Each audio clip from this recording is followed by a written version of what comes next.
Hey, it's InkdMage, and welcome to recap, tips, and terrain setups for my third session of Dragonlance Shadow of the Dragon Queen. If you have not played this and you are a gamer rather than dungeon master, or you're one of my players, I want you to turn this video off and come back and check it out later. So in the last session, the characters were heading for High Hill, where they were going to take part in the recreation of the Battle of High Hill, a skirmish that took place in ages past between the Astarian forces and the Knights of Solamnia. So this isn't exactly like it, but it really captures the spirit with the way the road curves, the fence with the tree, the wagon. I added this Galladoria Games banner on top of a Monster Fight Club rock. And I added this old ruin because, you know, this takes place 300 years after a cataclysm. There should be ruins, and maybe there was a monument here to represent the victory of the Solamnic forces. I took this Monster Fight Club double-sided neoprene mat, and I put my cliff stackers under it. Now, examples of my cliff stackers are these foam pieces that I made. And I did that to create a hill effect. You can see how the hill is. Let me come around. Let me do it slowly so you're not.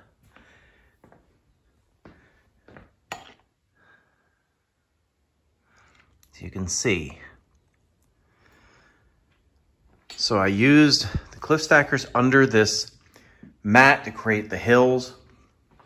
The road is also Monster Fight Club, as are these verdant trees. But I do have some trees from Amazon, just some cheap trees I found years ago. Some more Monster Fight Club rock hill pieces and bushes, mingled in with some fish tank bushes. There's even a log that is represented in the map, you'll notice, as well as some weapons laying scattered about. Those are WizKids, as are most of the miniatures that I used. So the Battle of High Hill went good.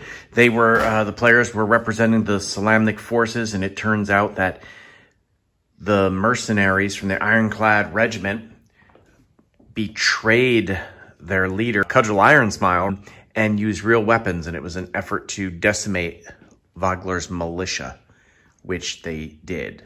Now, this session had a lot of role-playing in it because the characters had a captured mercenary that they had to interrogate after learning from the prisoner that the lieutenant of the Ironclad Regiment had received money from a meeting east of town.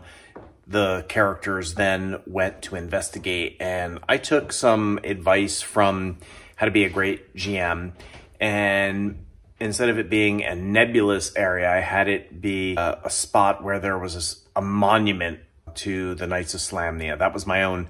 I think he mentioned standing stones. I chose a monument to the Knights of Solamnia. This way there was a landmark that they would know about and that they could travel to. It just made more sense to do it that way. And this is the setup that I used over here. So here is the ruined monument of the knight. And the characters went up, overlooking a valley where they saw, you know, a massive army encampment, which revealed that the rumors about war and armies massing to the east were true. When they went to come back to return to Vogler, they were assailed by some Dragon Army troops who were patrolling the area. So for this setup, it's largely, the whole base is a cliff stacker I made along with this layered cliff stacker, Monster Fight Club trees, as well as some printable scenery trees. These little mats here are Monster Fight Club, as are the little bushes and the little rock pieces that are scatter. And what's nice about having it on this is I could just lift this whole thing up and bring it over to the table, which I did. So the characters defeated the Dragon Army patrol and hastened back to Vogler. Back in Vogler, the characters realized they were going to be assailed by these enemy forces and started making plans to evacuate. So while they're making these plans, there was a Dark Rider who arrived at the gates of Vogler and demanded that they garrison the Red Dragon Army or be defeated. Now, they mention a name that the message was delivered in. It was an NPC that comes into play later, a blue dragon. And to me, that really was kind of useless because I wanted to set up that Kinsoldi Fire Eye. Remember, if you watched the last one, you understand that I am changing it to Fire Eye rather than Fire Eyes because the character only has one gem with a kind of a flaming eye. So instead, I had the message was delivered in the name of Kinsoldi Fire Eye, the voice of Takesis High Master, Dragon High Master of the Red Dragon Army. So the characters went and talked with that envoy, who then revealed that there were Dragon Army soldiers positioned on the cliffs above Vogler who would kill anybody who tried to escape. So the characters, who without even missing a beat, said they wanted to get over there and get them, and brought up the idea of using the Gnome Flinger, which is on top of Thornwall Keep, almost parallel to where the enemy was positioned. So that's what they did. They went over there and attacked them. I quickly laid down this setup using an old D&D map. I like mixing and matching terrain in 2D and 3D.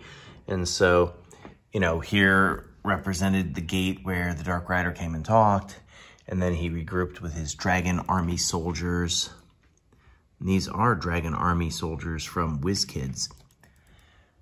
And the trees, of course, are Monster Fight Club, along with some of these Rock Hill pieces, which go really nicely on my cliff stackers.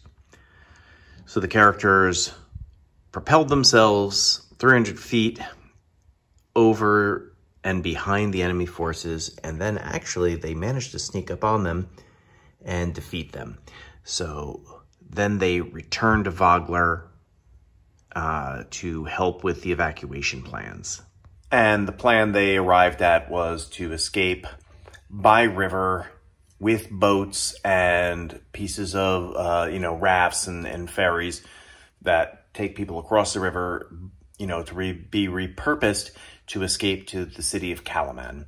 And when they were helping to do that, that's when they heard some cries and screams down at the docks. They ran down to the docks, and we ended the session as they saw an armored rider on top of a red dragon burning and destroying Vogler as it passed. I thought this was important because in the book, as it stands, you don't meet Kinsoldi till the end of the story, and I really wanted to make this person a threat up front. So, but also make the players realize clearly this is not somebody they're ready to deal with yet, but it will set a longing in their hearts to defeat this person and give them a reason to hate them. I mean, not just being part of an evil army, but burning the home that they've known and killing people that they know. So I'll show you real fast, just kind of a brief overview of the setup for next week that I thought we were going to get to this week, but we didn't.